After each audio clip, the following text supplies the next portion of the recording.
হযরত বিলাল রাদিয়াল্লাহু তাআলা আনহু আপনার এবং আমার নবী দুনিয়ার জমিন থেকে বিদায় নিয়ে যখন চলে গেলেন, তার যখন দাফন কাজ সম্পূর্ণ হয়ে গেল, হয়ে যাবার পরে এমন সময়ের ভিতরে বিলাল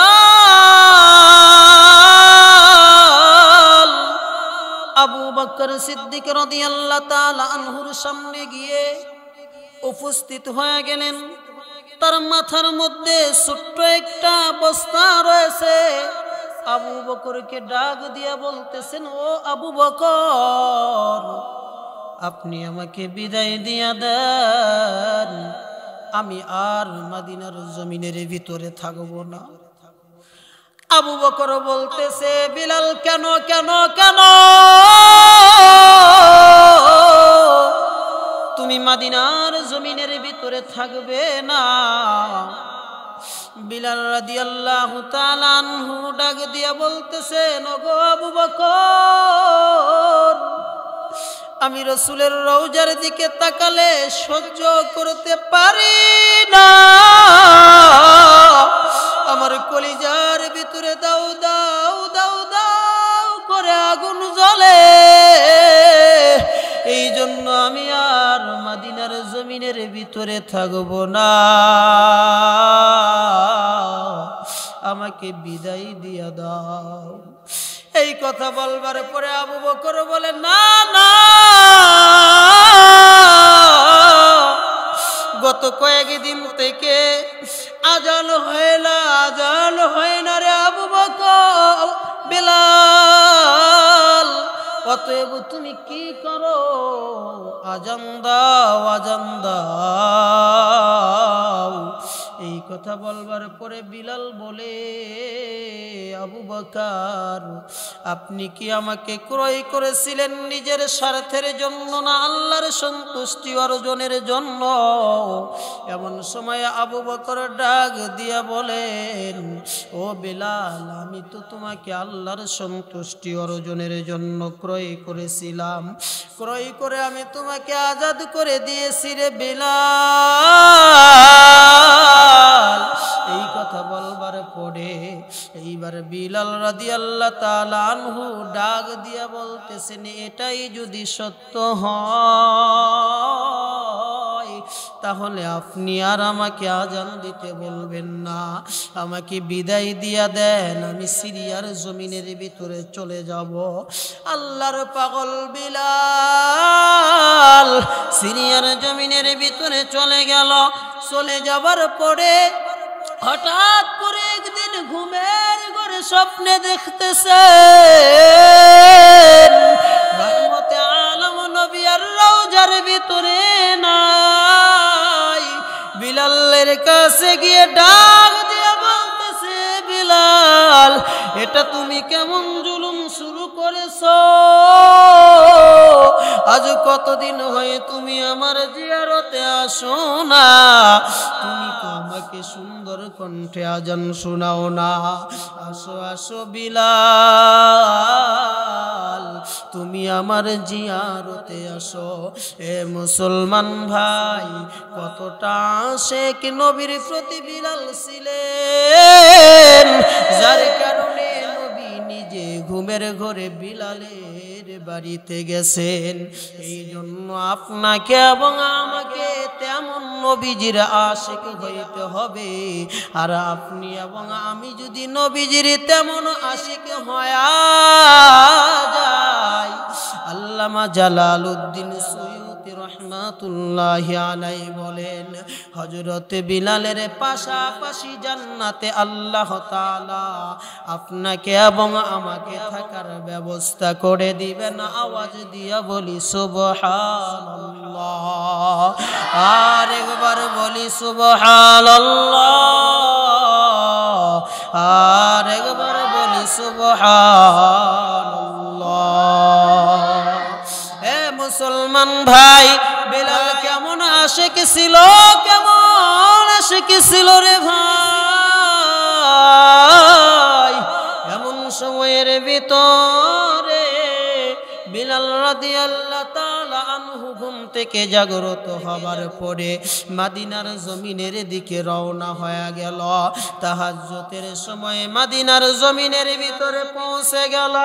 পৌঁছে যাবার পরে এইবার বিলাল রাদিয়াল্লাহু তাআলা আনহু রাসূলের রওজার পাশে গিয়ে দুইটা চোখের পানি ছেড়ে দিয়ে কাঁদে আর বলে, ইয়া রাসূলুল্লাহ, ইয়া হাবিবাল্লাহ, গোলামকে ডেকেছিলেন, গোলাম হাজির,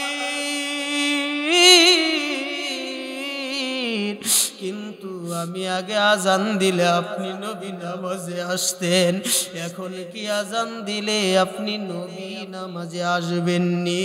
এই কথা বলে আর কাঁদে। এমন সময়ের ভিতরে নতুন মুয়াজ্জিন চলে আসলো। এসে দেখে বিলাল এইভাবে কান্না করতেছে। নতুন মুয়াজ্জিন এইবার ডাক দিয়েছে, মদিনার জমিনের মানুষেরা রে, নবীর মুয়াজ্জিন বিলাল মদিনার জমিনে আসছে। এই কথা যখন বলছে, বলবার পরে এইবার সাহাবায়ে কেরামরা নবীজির রওজার পাশে আসা শুরু করে দিছে। আসার পরে এইবার বিলালকে ডাক দিয়া বলে, ও ভাই বিলাল, আজ কতদিন হয়ে গেল তোমার কণ্ঠে আজান শুনি না, তুমি একটু আজান দাও, আমরা শুনতে চাই। বিলাল বলে, না না, আমি এইভাবে আজান দেব না। হযরত সালমান ফারসি রাদিয়াল্লাহু তাআলা আনহু বলেন, এ সাহাবীরা রে, এইভাবে বিলাল আজান দেবে না, তোমরা যাও যাও, ইমাম হাসাইন এবং হুসাইনকে নিয়ে আসো। ইমাম হাসাইন এবং হুসাইন যদি বিলালকে আজান দিতে বলে, তাহলে হয়তো বা বিলাল আজান দিয়া দিবে। সালমান ফারসি রাদিয়াল্লাহু তাআলা আনহুর পরামর্শ অনুযায়ী বিলালের পাশে এইবার নবীজির দুই নাতিকে নিয়ে আসা হলো। আনার পরে এইবার ইমাম হাসাইন এবং হুসাইন রাদিয়াল্লাহু তাআলা আনহুমা বিলালকে ডাক দিয়া বলে, ও নানার মুয়াজ্জিন বিলাল, তুমি যেমন সুন্দর কণ্ঠে আমার নানাজিকে আজান শুনাইতা, এমন সুন্দর কণ্ঠে আমাকেও আজান শোনাও, আমরা সকলেই তোমার আজান শুনতে চাই। এই কথা বলবার পরে এইবার বিলাল রাদিয়াল্লাহু তাআলা আনহু আজান দেওয়ার জন্য মিনারার উপরে যখন উঠে গেলেন, উঠে গিয়ে প্রথম যখন আল্লাহু আকবার আল্লাহু আকবার বলে প্রথম বাক্য বলে ফেললেন, এই প্রথম দুইটি বাক্য বলবার পরে মদিনার জমিনের ভিতরে সাহাবায়ে কেরামরা ঘর থেকে বের হয়ে গেছে। পুরুষ সকল সাহাবীরা নবীর রওজার দিকে রওনা দিয়েছে। দ্বিতীয় দুই বাক্য আল্লাহু আকবার যখন আবার বলেছে, মহিলা যত সাহাবী ছিল সকলেই নবীজির রওজার দিকে আসা শুরু করে দিছে। এইবার যখন তৃতীয় নম্বরের বাক্য আশহাদু আল্লা ইলাহা ইল্লাল্লাহ, এই কথা বলছে, বলবার পরে এইবার বৃদ্ধ সকল সাহাবীরা নবীজির রওজার পাশে আসা শুরু করে দিছে। এইবার চতুর্থ নম্বরের বাক্য আশহাদু আল্লা ইলাহা ইল্লাল্লাহ, আবার যখন বলছে, মদিনার জমিনের সকল শিশুরা নবীর রওজার দিকে আসা শুরু কইরা দিছে। এইবার যখন পঞ্চম বাক্য আশহাদু আল্লা মুহাম্মাদুর রাসূলুল্লাহ, আশহাদু আল্লা মুহাম্মাদুর রাসূলুল্লাহ, রাসূলুল্লাহ সাল্লাল্লাহু আলাইহি ওয়াসাল্লাম এই বাক্য বলেছেন, মদিনার জমিনের মাটি থরথর করে কাঁপা শুরু করে দিছে। আওয়াজ দিয়া বলি না আল্লাহু আকবার। আর একবার জোরে বলি আল্লাহু আকবার। আর একবার জোরে বলি আল্লাহু আকবার। হে মুসলমান, আল্লাহর গোলাম হযরত বিলাল রাদিয়াল্লাহু তাআলা আনহু অজ্ঞান হয়ে পড়ে গেলেন। রাসূল আরবি সাল্লাল্লাহু আলাইহি ওয়াসাল্লাম দুনিয়ার জমিন থেকে বিদায় নেবার পরে মদিনার জমিনের ভিতরে এত কান্না আর কোনোদিন কেউ কাঁদে নাই। যেই দিন বিলাল রাদিয়াল্লাহু তাআলা আনহু আযান দিয়েছিলেন, সকলেই কান্নায় জারে দুইটা চোখের পানি মুছে আর বাড়ির দিকে সকলেই চলে যায়। বিলাল রাদিয়াল্লাহু তাআলা আনহু দুনিয়ার জমিনের ভিতরে মুসলমান আল্লাহর গোলাম এইবার দুনিয়ার জমিনে জীবিত থাকা অবস্থায় নবীজির রওজার পাশে যখন সুস্থ হয়ে গেলেন, সুস্থ হয়ে যাওয়ার পরে বলে না যে আজান দিলে আবার নবী আসে না, এই আজান আমি আর বিলাল কোনোদিন দিব না। এই মদিনার জমিনের ভিতরে আমি বিলাল আর কোনোদিন আসব না। আওয়াজ দিয়া বলি আল্লাহু আকবার।